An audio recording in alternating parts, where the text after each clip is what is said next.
วัสดีค่ะใครๆก็เข้าครัวนี้ค่ะนะมีเมนูอาหารจานด่วนมาฝากค่ะนั่นก็คือเมนูมักกะโรนีไก่ผัดซอสค่ะวิธีการทำง่ายมากๆเลยเดี๋ยวเราไปดูส่วนผสมและวิธีการทำกันก่อนเลยค่ะ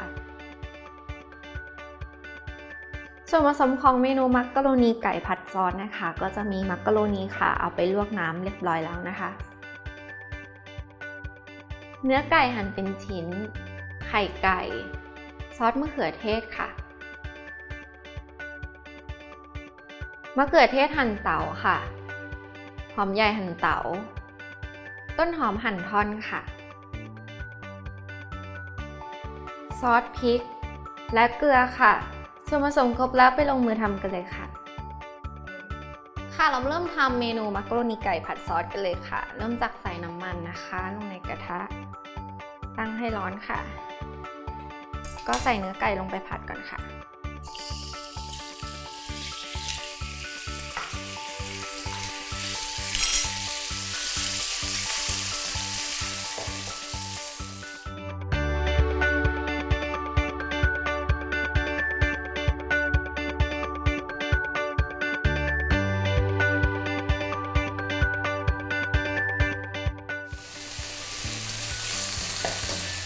พอเนื้อไก่นะคะเริ่มสุกเหลืองนะคะก็ใส่เป็นหัวหอมใหญ่ลงไปค่ะแล้วก็มะเขือเทศนะคะแล้วก็ผัดให้ผักนะคะนิ่ม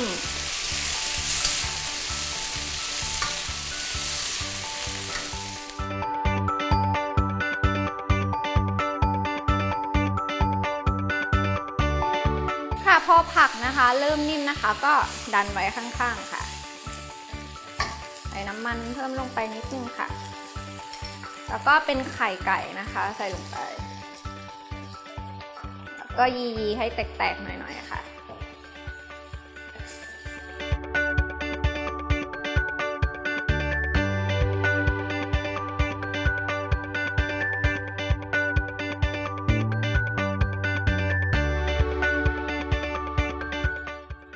ก็เอาตัวไก่กับผักนะคะลงมาผัดให้เข้ากับไข่ค่ะ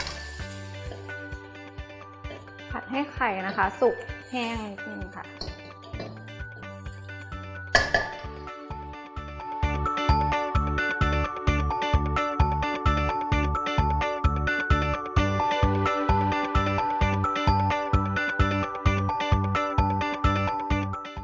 พอไข่เริ่มแห้งนะคะก็ใส่มักกะโรนีลงไปเลยค่ะ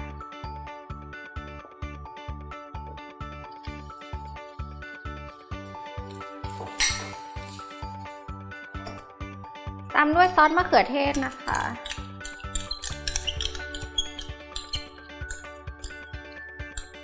ถ้าชอบให้มีรสเผ็ดสักหน่อยนะคะก็เติมเป็นซอสพริกค่ะ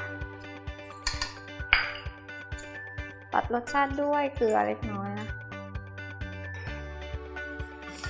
คลุกเคล้าให้เข้ากันเลยค่ะ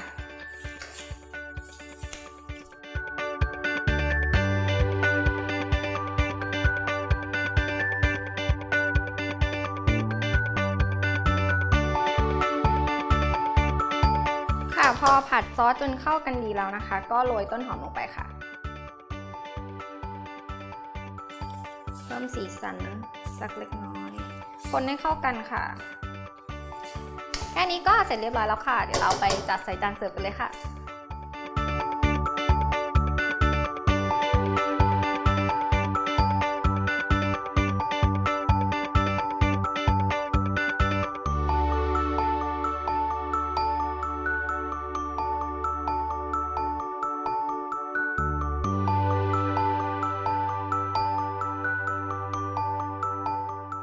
เสร็จเรียบร้อยแล้วค่ะสำหรับเมนูมักกะโรนีไก่ผัดซอสนะคะเมนูอาหารจานเดียวค่ะที่สามารถทำได้ง่ายๆค่ะถูกใจทุกเพศทุกวัยแน่นอนค่ะส่วนผสมและวิธีการทำนะคะสามารถติดตามชมได้ทาง foodtower.tv ค่ะสำหรับวันนี้นั่นไปก่อนสวัสดีค่ะ